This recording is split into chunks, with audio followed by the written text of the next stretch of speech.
ಮೈಸೂರು ನಗರಾಭಿವೃದ್ಧಿ ಪ್ರಾಧಿಕಾರ ಅಂದ್ರೆ ಮುಡಾದಲ್ಲಿ ಸಿಎಂ ಸಿದ್ದರಾಮಯ್ಯನವರ ಪತ್ನಿ ಪಾರ್ವತಿ ಅವರಿಗೆ 14 ಸೈಟುಗಳನ್ನು ಹಂಚಿಕೆ ಮಾಡಿದ್ದರ ವಿರುದ್ಧವಾಗಿ ತನಿಖೆ ನಡೆಸುವಂತೆ ಕೋರಿ ರಾಜ್ಯಪಾಲರಿಗೆ ಟಿಜೆ ಅಬ್ರಹಾಂ ಎನ್ನುವಂತಹ ವ್ಯಕ್ತಿ ಮನವಿ ಪತ್ರವನ್ನ ಸಲ್ಲಿಸಿದ್ರು. ಆ ಮನವಿ ಪತ್ರಕ್ಕೆ ಕೇವಲ 24 ಗಂಟೆಗಳಲ್ಲೇ ರಿಪ್ಲೈಯನ್ನ ಕೊಟ್ಟಿರುವಂತಹ ನಮ್ಮ ರಾಜ್ಯದ ರಾಜ್ಯಪಾಲರಾದಂತಹ ಥಾವರ್ ಚಂದ್ ಗೆಹ್ಲೋಟ್ ಅವರು ಇದೀಗ ಆ ಪ್ರಕರಣದ ಕುರಿತಾಗಿ ತನಿಖೆಗೂ ಕೂಡ ಆದೇಶವನ್ನ ನೀಡುವಂತಹ ನಿಟ್ಟಿನಲ್ಲಿ ನೋಟಿಸ್ ಅನ್ನು ಕೊಟ್ಟಿದ್ದಾರೆ ಸಿಎಂ ಸಿದ್ದರಾಮಯ್ಯನವರಿಗೆ.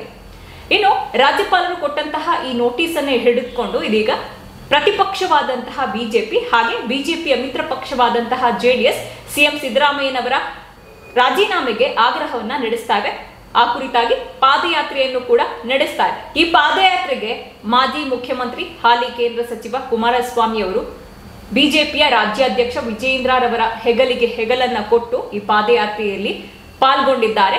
ಇವತ್ತು ಈ ಪಾದಯಾತ್ರೆಗೆ 6ನೇ ದಿನ. ಆದ್ರೆ ಇದೇ ಮಾಜಿ ಸಿಎಂ ಹಾಲಿ ಕೇಂದ್ರ ಸಚಿವರು ಆಗಿರುವಂತಹ ಕುಮಾರಸ್ವಾಮಿ ಅವರ ವಿರುದ್ಧ ಒಂದು ಸ್ಫೋಟಕ ದಾಖಲೆ ಬಹಿರಂಗ ಆಗಿದೆ. ಅಂದ ಹಾಗೆ ಈ ದಾಖಲೆಯಲ್ಲಿ ಹೇಳಲಾಗಿರುವಂತಹ ಹಗರಣ ಏನಿದೆ, ಇದೀಗ ಬೆಳಕಿಗೆ ಬಂದಿರುವಂತಹ ಹಗರಣ, ಈ ಹಗರಣ ನಡೆದಿರೋದೆ ಮೊದಲ ಬಾರಿಗೆ ಕುಮಾರಸ್ವಾಮಿ ಅವರು ಬಿಜೆಪಿ ಜೊತೆ ಏನು ಸಮ್ಮಿಶ್ರ ಸರ್ಕಾರವನ್ನ ರಚನೆ ಮಾಡಿದ್ರು ಆ ಅವಧಿಯಲ್ಲೇ ನಡೆದಿದ್ದಂತಹ ಈ ಹಗರಣದ ಕುರಿತಾಗಿ ಇದೀಗ ಒಂದೊಂದೇ ವಿಚಾರಗಳು ಬೆಳಕಿಗೆ ಬಂದಿವೆ. ಈ ಹಗರಣ ನಡೆದಿರೋದು 2007ರಲ್ಲಿ. ಆಗ ಕರ್ನಾಟಕದಲ್ಲಿ ಅಸ್ತಿತ್ವದಲ್ಲಿ ಇದ್ದಂಥದ್ದು T20 ಸರ್ಕಾರ. ಯಡಿಯೂರಪ್ಪನವರು ಹಾಗೆ ಕುಮಾರಸ್ವಾಮಿಯವರ ಕಾಂಬಿನೇಷನ್ ಅಲ್ಲಿ ಒಂದು ಸರ್ಕಾರ ರಚನೆ ಆಗಿತ್ತಲ್ಲ, ಆ ಸರ್ಕಾರ. ಆ ಟೈಮ್ನಲ್ಲಿ ನಡೆದಂತಹ ಈ ಗಣಿ ಹಗರಣದ ತನಿಖೆಯ ಕುರಿತಾಗಿ ಅನುಮತಿಯನ್ನ ಕೊಡೋದಕ್ಕೆ ಲೋಕಾಯುಕ್ತ ಎಸ್ಪಿ ರಾಜ್ಯಪಾಲರಿಗೆ ಪತ್ರವನ್ನ ಬರೆದಿದ್ರು. ಅದು ಈ ಹಗರಣದ ಕುರಿತಾಗಿ SIT ವಿಶೇಷ ತನಿಖಾ ತಂಡ ಶಿಫಾರಸು ಮಾಡಿತ್ತು, ಇದನ್ನ ಪ್ರಾಸಿಕ್ಯೂಷನ್ ಹಂತಕ್ಕೆ ತೆಗೆದುಕೊಂಡು ಹೋಗ್ಬೇಕು ಅಂತ. ಆದ್ರೆ ಪ್ರಾಸಿಕ್ಯೂಷನ್ ಅಂದ್ರೆ ವಿಚಾರಣೆ ಹಂತಕ್ಕೆ ತೆಗೆದುಕೊಂಡು ಹೋಗೋದಕ್ಕೆ ಕೆಲವೊಂದಷ್ಟು ರೂಲ್ಸ್ ಇದೆ. ಇದಕ್ಕೆ ರಾಜ್ಯಪಾಲರ ಅನುಮತಿ ಬೇಕಾಗಿರುತ್ತೆ. ಸೊ ಹೀಗಾಗಿ ಲೋಕಾಯುಕ್ತ ಎಸ್ಪಿ ರಾಜ್ಯದ ರಾಜ್ಯಪಾಲರಾದಂತಹ ಥಾವರ್ ಚಂದ್ ಗೆಹ್ಲೋಟ್ ಅವರಿಗೆ ಒಂದು ಪತ್ರವನ್ನ ಬರೀತಾರೆ, ನಮಗೆ ಅನುಮತಿ ಬೇಕು ಎನ್ನುವಂತಹ ವಿಚಾರವಾಗಿ. ಸೊ ಈ ಪತ್ರವನ್ನ ಲೋಕಾಯುಕ್ತ ಎಸ್ಪಿ ಬರೆದಿದ್ದು ಕಳೆದ ವರ್ಷ ಅಂದ್ರೆ 2023 ಸೆಪ್ಟೆಂಬರ್ ತಿಂಗಳಿನಲ್ಲಿ. ಅಂದ್ರೆ ಈಗ 11 ತಿಂಗಳೇ ಕಳೆದಿದೆ ಇವರು ಪತ್ರವನ್ನ ಬರೆದು ನಮ್ಮ ರಾಜ್ಯಪಾಲರಿಗೆ. ಆದ್ರೆ ಈ ಪತ್ರಕ್ಕೆ ಈವರೆಗೂ ರಾಜ್ಯಪಾಲರಿಂದ ಒಂದು ಉತ್ತರನೂ ಬಂದಿಲ್ಲ, ಹಾಗೆ ಅನುಮತಿಯನ್ನು ಕೊಟ್ಟಿಲ್ಲ ಕುಮಾರಸ್ವಾಮಿ ಅವರು ಭಾಗಿಯಾಗಿರುವಂತಹ ಈ ಹಗರಣದ ಕುರಿತಾಗಿ. ಹಾಗಾದ್ರೆ ಏನಿದು ಪ್ರಕರಣ? 2006ರಲ್ಲಿ ಬಿಜೆಪಿ ಜೆಡಿಎಸ್ ಸಮ್ಮಿಶ್ರ ಸರ್ಕಾರ ಇದ್ದಾಗ ಸಿಎಂ ಆಗಿದ್ದಂತಹ ಕುಮಾರಸ್ವಾಮಿ ಅವರು ಅದಿರು ನಿಯಮಾವಳಿಯನ್ನ ಉಲ್ಲಂಘಿಸಿ ವಿನೋದ್ ಗೋಯಲ್ ಎನ್ನುವಂತಹ ವ್ಯಕ್ತಿಗೆ ಬಳ್ಳಾರಿ ಜಿಲ್ಲೆಯ ಸಂಡೂರಿನಲ್ಲಿ ಸುಮಾರು 550 ಎಕರೆ ಭೂಮಿಯನ್ನ ಗಣಿಗಾರಿಕೆಗಾಗಿ ಮಂಜೂರನ್ನ ಮಾಡಿರ್ತಾರೆ.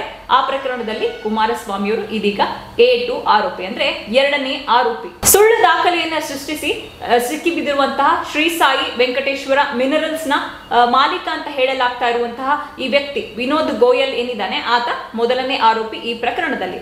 ಇನ್ನು ಆಗ ವಾಣಿಜ್ಯ ಮತ್ತು ಕೈಗಾರಿಕೆ ಇಲಾಖೆ ಕಾರ್ಯದರ್ಶಿ ಆಗಿದ್ದಂತಹ ಕೆ ಜಯಚಂದ್ರ ಮತ್ತು ಗಣಿ ಮತ್ತು ಭೂವಿಜ್ಞಾನ ಇಲಾಖೆಯ ಪ್ರಥಮ ದರ್ಜೆ ಸಹಾಯಕರಾಗಿದ್ದಂತಹ ಜವರೇಗೌಡ ಅವರೇನಿದ್ದಾರೆ ಅವರು A3 ಮತ್ತು A4 ಆರೋಪಿಗಳು ಈ ಹಗರಣದಲ್ಲಿ. ಇನ್ನು ಗಡಿಗುತ್ತಿಗೆ ಮಂಜೂರಾತಿಗಾಗಿ 2006 ಏಪ್ರಿಲ್ ತಿಂಗಳಲ್ಲಿ ಒಟ್ಟು 29 ಮಂದಿ ಅರ್ಜಿದಾರರು ತಮ್ಮ ಸಂಸ್ಥೆ ಕಂಪನಿಯ ಹೆಸರಿನಲ್ಲಿ ಬೇರೆ ಬೇರೆ ವಿಸ್ತೀರ್ಣಗಳಿಗಾಗಿ ಅರ್ಜಿಯನ್ನ ಸಲ್ಲಿಸಿದ್ವು. ಭೂಮಿ ಮಂಜೂರಾತಿಗಾಗಿ 29 ಜನ ಅರ್ಜಿಯನ್ನ ಸಲ್ಲಿಸಿರ್ತಾರೆ. ಈ ಅರ್ಜಿಗಳ ಪೈಕಿ ಮಹಾರಾಷ್ಟ್ರ ಮೂಲದ ಲೋಕೋಪಯೋಗಿ ಇಲಾಖೆಯ ಗುತ್ತಿಗೆದಾರ ಸೋಮನಾಥ್ ವಿ ಸಾಕ್ರೆ ಆಕ್ಚುಯಲ್ ಮಾಲೀಕ ಶ್ರೀ ಸಾಯಿ ವೆಂಕಟೇಶ್ವರ ಮಿನರಲ್ಸ್ ಹೆಸರಿನಡಿ ಗುತ್ತಿಗೆಯನ್ನ ಪಡೆಯೋದಕ್ಕೆ ಅರ್ಜಿಯನ್ನ ಸಲ್ಲಿಸಿರ್ತಾರೆ. ಸಾಕ್ರೆ ಮತ್ತು ರಾಜ್ಕುಮಾರ್ ಅಗರ್ವಾಲ್ ಎಂಬುವರು ಶ್ರೀ ಸಾಯಿ ವೆಂಕಟೇಶ್ವರ ಮಿನರಲ್ ಸಂಸ್ಥೆಯನ್ನ ಆರಂಭ ಮಾಡಿದ್ದು. ಅಸಲಿ ಮಾಲೀಕರು ಇವರಿಬ್ರು. ಇನ್ನು ಗಣಿ ಗುತ್ತಿಗೆಯನ್ನ ಬಯಸಿ ಅರ್ಜಿ ಮತ್ತು 2 DD ಮತ್ತು ಚೆಕ್ ಗಳನ್ನ 2006 ಏಪ್ರಿಲ್ 12ರಂದು ರಾಜ್ಕುಮಾರ್ ಹಾಗೆ ಸಾಕ್ರೆ ಅವರು ಪತ್ರವನ್ನ ಬರೆದಿರ್ತಾರೆ. ಅದರ ಜೊತೆ ನಕಾಶೆಯೊಂದಿಗೆ 2006 ಏಪ್ರಿಲ್ 17ನೇ ತಾರೀಕು ಗಣಿ ಮತ್ತು ಭೂವಿಜ್ಞಾನ ಇಲಾಖೆಗೆ ಅರ್ಜಿಯನ್ನ ಸಲ್ಲಿಸಿರ್ತಾರೆ, ಏನು ಜಮೀನು ಮಂಜೂರಾತಿ ಕೋರಿ. ಇನ್ನು ಶ್ರೀ ಸಾಯಿ ವೆಂಕಟೇಶ್ವರ ಮಿನರಲ್ಸ್ ಹೆಸರಿನಲ್ಲಿ SV ಸಾಕ್ರೆ ಸಲ್ಲಿಸಿದಂತಹ ಅರ್ಜಿಯಲ್ಲಿ ಶ್ರೀ ವೆಂಕಟೇಶ್ವರ ಮಿನರಲ್ಸ್ ಸಂಸ್ಥೆಯ ರೂಪುರೇಷೆಗಳು ಹಾಗೂ ಪಾಲುದಾರರು ಏನು ಇದ್ದಾರೆ ಅಂದ್ರೆ ಕಂಪನಿನಲ್ಲಿ, ಆ ಕುರಿತಾಗಿ ಸ್ವಲ್ಪ ಗೊಂದಲಗಳು, ಸ್ವಲ್ಪ ಅಸ್ಪಷ್ಟತೆ ಇತ್ತು ಅವರು ಸಲ್ಲಿಸಿದಂತಹ ಆ ಅರ್ಜಿಯಲ್ಲಿ. ಸೊ ಈ ಅಸ್ಪಷ್ಟತೆನೇ ಇದೀಗ ಈ ಒಂದು ಇಡೀ ಹಗರಣಕ್ಕೆ ಕಾರಣವಾಗಿದೆ. ಇನ್ನು ಈ ಅಸ್ಪಷ್ಟತೆ, ಈ ಗೊಂದಲವನ್ನೇ ವಿನೋದ್ ಗೋಯಲ್, ಈ ಹಗರಣದ ಪ್ರಮುಖ ಆರೋಪಿ, A1 ಆರೋಪಿ ದುರ್ಬಳಕೆಯನ್ನ ಮಾಡ್ಕೊಳ್ತಾನೆ. ಗಣಿ ಮತ್ತು ಭೂವಿಜ್ಞಾನ ಇಲಾಖೆಯ ಅಧಿಕಾರಿಗಳೇನಿದ್ದಾರೆ, ಜಯಚಂದ್ರ ಹಾಗೆ ಜವರೇಗೌಡ ಅವರ ಜೊತೆ ಶಾಮೀಲಾಗಿ ಸುಳ್ಳು ದಾಖಲೆಗಳನ್ನ ಸೃಷ್ಟಿ ಮಾಡಿ ಆ ದಾಖಲೆಗಳನ್ನ ಆಧರಿಸಿ ಹೈಕೋರ್ಟ್ಗೂ ಕೂಡ ಅರ್ಜಿಯನ್ನ ಸಲ್ಲಿಸಿ ನನ್ನ ಕಂಪನಿ ಅಂದ್ರೆ ಶ್ರೀ ಸಾಯಿ ವೆಂಕಟೇಶ್ವರ ಮಿನರಲ್ಸ್ ಏನಿದೆ ಆ ಸಂಸ್ಥೆಯ ಹೆಸರಿಗೆ ಗಣಿ ಗುತ್ತಿಗೆಯನ್ನ ನೀಡುವಂತೆಯೂ ಮತ್ತು ಸಾಕ್ರೆ ಹೆಸರಿನ ಬದಲು ವಿನೋದ್ ಗೋಯಲ್ ಅಂದ್ರೆ ತಾನೇ ಶ್ರೀ ಸಾಯಿ ವೆಂಕಟೇಶ್ವರ ಮಿನರಲ್ಸ್ ನ ಸಂಸ್ಥೆಯ ಮಾಲೀಕ ಅಂತ ಮಾಡಿ ಆ ಮೂಲಕ ಗಣಿ ಗುತ್ತಿಗೆಯನ್ನ ಪಡೆಯೋಕೆ ಯತ್ನವನ್ನ ಮಾಡಿದ್ದ ಈತ. ಈ ವಿನೋದ್ ಗೋಯಲ್ ಏನಿದ್ದಾನೆ A1 ಆರೋಪಿ, ಗಣಿ ಗುತ್ತಿಗೆ ನನಗೆ ಬೇಕು ಎನ್ನುವಂತಹ ಕುರಿತಾಗಿ ಯಾವುದೇ ಅರ್ಜಿಯನ್ನ ಗಣಿ ಮತ್ತು ಭೂವಿಜ್ಞಾನ ಇಲಾಖೆ ಸಲ್ಲಿಕೆಯನ್ನ ಮಾಡಿಲ್ಲ.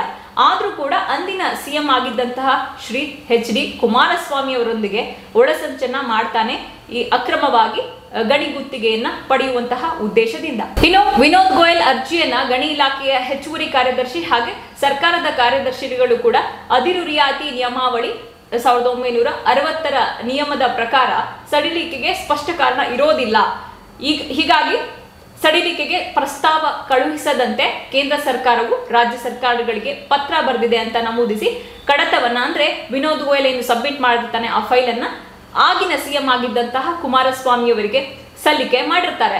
ಅಂದ್ರೆ MCR ಅಡಿ ಏನು ನನಗೆ ಭೂ ಮಂಜೂರಾತಿ ಬೇಕು ಅಂತ ಕೋರಿರ್ತಾನೆ, ಅದಕ್ಕೆ ಆಸ್ಪದ ಇಲ್ಲ ನಿಯಮಗಳ ಪ್ರಕಾರ ಎನ್ನುವಂತಹ ವಿಚಾರವನ್ನ ಸ್ಪಷ್ಟಪಡಿಸಿ ಸಿಎಂ ಕುಮಾರಸ್ವಾಮಿ ಅವರಿಗೆ, ಆಗಿನ ಸಿಎಂ ಕುಮಾರಸ್ವಾಮಿ ಅವರಿಗೆ ಉತ್ತರವನ್ನ ಕೊಟ್ಟಿರ್ತಾರೆ ಭೂವಿಜ್ಞಾನ ಅಧಿಕಾರಿಗಳು. ಆದ್ರೆ ಕುಮಾರಸ್ವಾಮಿ ಅವರು ಈ ಅರ್ಜಿಯನ್ನ, ವಿನೋದ್ ಗೋಯಲ್ ಅರ್ಜಿಯನ್ನ, ಆತನ ಫೈಲ್ ಅನ್ನ ಅಲ್ಲಿಗೆ ಬಿಟ್ಬಿಡೋದಿಲ್ಲ. ಬದಲಾಗಿ ಅವರು ಸರ್ಕಾರದ ಕಾರ್ಯದರ್ಶಿಯವರ ಅಭಿಪ್ರಾಯಕ್ಕೆ ವಿರುದ್ಧವಾಗಿ, ನಿಯಮಾವಳಿಗಳಿಗೆ ವಿರುದ್ಧವಾಗಿ 2007ರ ಅಕ್ಟೋಬರ್ 6ನೇ ತಾರೀಕು 500 ಎಕರೆಯಲ್ಲಿ ಗಣಿಗಾರಿಕೆಗೆ ಅನುಮತಿಯನ್ನ ಕೊಡ್ತಾರೆ ಆಗಿನ ಸಿಎಂ ಕುಮಾರಸ್ವಾಮಿ ಅವರು. ಇನ್ನು ಅದಕ್ಕೆ ಕುಮಾರಸ್ವಾಮಿ ಅವರು ಕೊಟ್ಟಂತಹ ಸ್ಪಷ್ಟೀಕರಣ, ಜಸ್ಟಿಫಿಕೇಶನ್ ಏನಪ್ಪಾ ಅಂದ್ರೆ, ನಾನು ಈ ದಾಖಲೆಗಳನ್ನ ಪರಿಶೀಲನೆ ನಡೆಸಿದ್ದೇನೆ, 550 ಎಕರೆ ಭೂಮಿಗೆ ಸಂಬಂಧಿಸಿದಂತಹ ಗಣಿ ಗುತ್ತಿಗೆಯನ್ನ ಶ್ರೀ ಸಾಯಿ ವೆಂಕಟೇಶ್ವರ ಮಿನರಲ್ಸ್ಗೆ ಮಂಜೂರು ಮಾಡಲಾಗಿದೆ ಅಂತ ಕುಮಾರಸ್ವಾಮಿ ಅವರು ತಾವು ಮಂಜೂರು ಮಾಡಿದ್ದಂತಹ ವಿನೋದ್ ಗೋಯಲ್ ನ ಕಡತದಲ್ಲಿ ಟಿಪ್ಪಣಿಯನ್ನು ಕೂಡ ಬರೆದಿದ್ರು. ಇನ್ನು ಅಕ್ರಮ ಗಣಿಗಾರಿಕೆಗೆ ಸಂಬಂಧಪಟ್ಟಂತೆ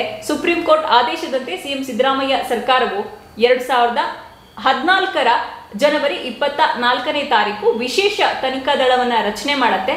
ಎಲ್ಲ ಗಣಿಗಾರಿಕೆ ಪ್ರಕರಣಗಳು ಹಾಗೆ ಎಲ್ಲ ಗಣಿಗಾರಿಕೆ ಪ್ರಕರಣಗಳು ಏನು ಹಗರಣಗಳು ನಡೆದಿದ್ದಾವೆ ಅದನ್ನೆಲ್ಲ SITಗೆ ಒಪ್ಪಿಸತ್ತೆ. ಇನ್ನು ಸಂಡೂರಿನಲ್ಲಿ ಏನು ವಿನೋದ್ ಗೋಯಲ್ ಪ್ರಕರಣ ಏನಿದೆ, ಕುಮಾರಸ್ವಾಮಿ ಅವರು ಶಾಮೀಲಾಗಿದ್ರಲ್ಲ, ಆ ಪ್ರಕರಣ ಕೂಡ SIT ವ್ಯಾಪ್ತಿಗೆ ಬರುತ್ತೆ. ಈ ಎಲ್ಲಾ ಪ್ರಕರಣಗಳ ಕುರಿತಾಗಿ ಆರೋಪ ಪಟ್ಟಿಯನ್ನು ಕೂಡ ವಿಶೇಷ ತನಿಖಾ ತಂಡದ ಅಧಿಕಾರಿಗಳು ರೆಡಿ ಮಾಡ್ತಾರೆ. ಇನ್ನು ಕುಮಾರಸ್ವಾಮಿ ಅವರು ಈ ಹಗರಣದಲ್ಲಿ ಏನ್ ಭಾಗಿಯಾಗಿದ್ದಾರೆ, ಈ ಹಗರಣದ ಕುರಿತಾಗಿ ಇದೀಗ ಲೋಕಾಯುಕ್ತ SP ರಾಜ್ಯಪಾಲರಿಗೆ ಪತ್ರವನ್ನ ಬರೆದಿರುವಂತದ್ದು, ಅನುಮತಿಗಾಗಿ ಕಾಯ್ತಾ ಇರುವಂತದ್ದು 11 ತಿಂಗಳಿನಿಂದ. ಇನ್ನು ಈ ಹಗರಣ ಕುರಿತಾಗಿ ಕುಮಾರಸ್ವಾಮಿ ಅವರು ಹಾಗೆ ಇತರೆ ಆರೋಪಿಗಳ ವಿರುದ್ಧ ಯಾವೆಲ್ಲ ಪ್ರಕರಣಗಳು ದಾಖಲಾಗಿವೆ ಅಂದ್ರೆ, IPC ಸೆಕ್ಷನ್ಗಳಾದ 420, 465, 468, 409 ಜೊತೆಗೆ 120B ಮತ್ತು IPC ಸೆಕ್ಷನ್ 511 ಭ್ರಷ್ಟಾಚಾರ ನಿರೋಧಕ ಕಾಯ್ದೆ ಸೆಕ್ಷನ್ 13(2) ಜೊತೆಗೆ 13(1)D ಮತ್ತು MMRD ಕಾಯ್ದೆಯ ಸೆಕ್ಷನ್ಗಳಾದ 21(2)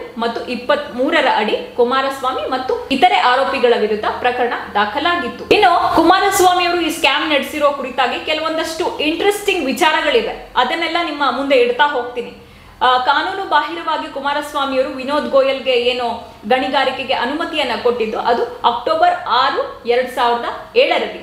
ಅಂದ್ರೆ T20 ಸರ್ಕಾರದಲ್ಲಿ ಮುಖ್ಯಮಂತ್ರಿಯಾಗಿ ಏನು ರಾಜೀನಾಮೆ ಸಲ್ಲಿಸಬೇಕಾಗಿತ್ತೋ ಆ ಹಿಂದಿನ ದಿನ, ಅಧಿಕಾರವನ್ನ ಕಳೆದುಕೊಳ್ಳುವಂತಹ ಒಂದು ದಿನ ಮುನ್ನ ವಿನೋದ್ ಗೋಯಲ್ಗೆ ಕುಮಾರಸ್ವಾಮಿ ಅವರು ಈ ಭೂಮಿಯನ್ನ ಮಂಜೂರು ಮಾಡಿರುತ್ತಾರೆ. ಸೊ ವಿನೋದ್ ಗೋಯಲ್ ಫೈಲ್ ಏನಿದೆ ಇದಕ್ಕೆ ಸೈನ್ ಹಾಕ್ಬಿಟ್ಟು ಅದಾದ ನಂತರ ಮರುದಿನ ಅಕ್ಟೋಬರ್ 7ನೇ ತಾರೀಕು 2007ಕ್ಕೆ ಕುಮಾರಸ್ವಾಮಿ ಅವರು ಸಿಎಂ ಸ್ಥಾನಕ್ಕೆ ರಾಜೀನಾಮೆಯನ್ನ ಕೊಡ್ತಾರೆ. ಮತ್ತೊಂದು ವಿಚಿತ್ರ ಅಂದ್ರೆ, ಗೋಯಲ್ ಕಡತಕ್ಕೆ ಸಹಿ ಹಾಕುವ 2 ದಿನದ ಮೊದಲಷ್ಟೇ T20 ಸೂತ್ರ ಏನು ಒಪ್ಪಂದ ಏನಿತ್ತು ಯಡಿಯೂರಪ್ಪ ಹಾಗೆ ಕುಮಾರಸ್ವಾಮಿ ಅವರ ನಡುವೆ, ಅಕ್ಟೋಬರ್ 4ಕ್ಕೆ ಕುಮಾರಸ್ವಾಮಿ ಅವರು ತಮ್ಮ ಕುರ್ಚಿಯನ್ನ ಬಿಟ್ಟುಕೊಡ್ಬೇಕಾಗಿತ್ತು. ಆದ್ರೆ ಕುಮಾರಸ್ವಾಮಿ ಅವರು ತಮ್ಮ ಕುರ್ಚಿಯನ್ನ ಬಿಟ್ಟುಕೊಡದೆ ಪಟ್ಟನ್ನ ಹಿಡಿದ್ರು. ವಚನ ಭ್ರಷ್ಟ ಕಳಂಕವನ್ನು ಕೂಡ ಅದೇ ಟೈಮ್ಲಿ ಕುಮಾರಸ್ವಾಮಿ ಅವರು ಹೊತ್ಕೊಳ್ಬೇಕಾಯ್ತು. ಇನ್ನು ಎರಡನೇ ಇಂಟ್ರೆಸ್ಟಿಂಗ್ ವಿಚಾರ ಅಂದ್ರೆ, A1 ಆರೋಪಿ ಏನಿದ್ದಾನೆ ವಿನೋದ್ ಗೋಯಲ್, ಆತ ನನಗೆ ಗಣಿಗಾರಿಕೆಗಾಗಿ ಜಮೀನು ಬೇಕು ಎನ್ನುವಂತಹ ಅರ್ಜಿಯನ್ನ ಎಲ್ಲಿಯೂ ಸಲ್ಲಿಸಿರ್ಲಿಲ್ಲ.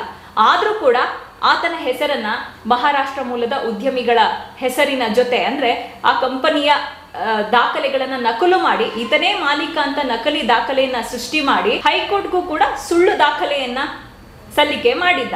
ಇನ್ನು ವಿನೋದ್ ಗೋಯಲ್ಗೆ ದಾಖಲೆ ಫೋರ್ಜರಿ ಮತ್ತು ಅಕ್ರಮ ಮಾಡೋದಕ್ಕೆ ಸಹಕಾರ ಮಾಡಿದ್ದು ಗಣಿ ಮತ್ತು ಭೂವಿಜ್ಞಾನ ಇಲಾಖೆಯ ಅಧಿಕಾರಿಗಳೇ. ಇನ್ನು ವಿನೋದ್ ಗೋಯಲ್ಗೆ ನಾವು ಈ ಗಣಿಗಾರಿಕೆ ಮಾಡುವಂತಹ ಸಲುವಾಗಿ ನಾವು ಭೂ ಮಂಜೂರಾತಿಯನ್ನ ಮಾಡೋದಕ್ಕೆ ಸಾಧ್ಯ ಇಲ್ಲ ಎನ್ನುವಂತಹ ವರದಿಯನ್ನ ಅಧಿಕಾರಿಗಳು ಸಲ್ಲಿಸಿದ ಹೊರತಾಗಿಯೂ ಕೂಡ ಕುಮಾರಸ್ವಾಮಿ ಅವರಿಗೆ ಆ ಟೈಮ್ನಲ್ಲಿ ಗೊತ್ತಿತ್ತು ಇದು ಸುಳ್ಳು ದಾಖಲೆಗಳನ್ನು ಸೃಷ್ಟಿ ಮಾಡಿ ಈತ ಜಮೀನು ಮಂಜೂರಾತಿಗಾಗಿ ಅರ್ಜಿ ಸಲ್ಲಿಸಿದ್ದಾನೆ ಅಂತ. ಆದ್ರೂ ಕೂಡ ಕುಮಾರಸ್ವಾಮಿ ಅವರು ಆತನಿಗೆ ಅಕ್ರಮವಾಗಿ ಆತನ ಕಡತಕ್ಕೆ ಸೈನ್ ಅನ್ನ ಹಾಕಿ ಗಣಿಗಾರಿಕೆಗೆ ಅನುಮತಿಯನ್ನ ಕೊಟ್ಟಿದ್ರು. ಇನ್ನು ಕುಮಾರಸ್ವಾಮಿ ಅವರು ನಡೆಸಿರುವಂತಹ ಈ ಅಕ್ರಮಗಳೆಲ್ಲವೂ ಕೂಡ ಲೋಕಾಯುಕ್ತ SIT ಅಧಿಕಾರಿಗಳು ಇನ್ನು ತನಿಖೆ ನಡೆಸಿ ಆರೋಪ ಪಟ್ಟಿಯನ್ನ ಸಲ್ಲಿಸಿದ್ರು. ಆ ಆರೋಪ ಪಟ್ಟಿಯಲ್ಲಿ ಈ ಎಲ್ಲಾ ವಿಚಾರಗಳು ಸಾಬೀತಾಗಿವೆ. ಸೊ ಸದ್ಯಕ್ಕೆ ಮತ್ತೊಂದು ಮಹಾನ್ ವಿಚಿತ್ರ ಅಂತಾನೆ ಹೇಳ್ಬೋದು.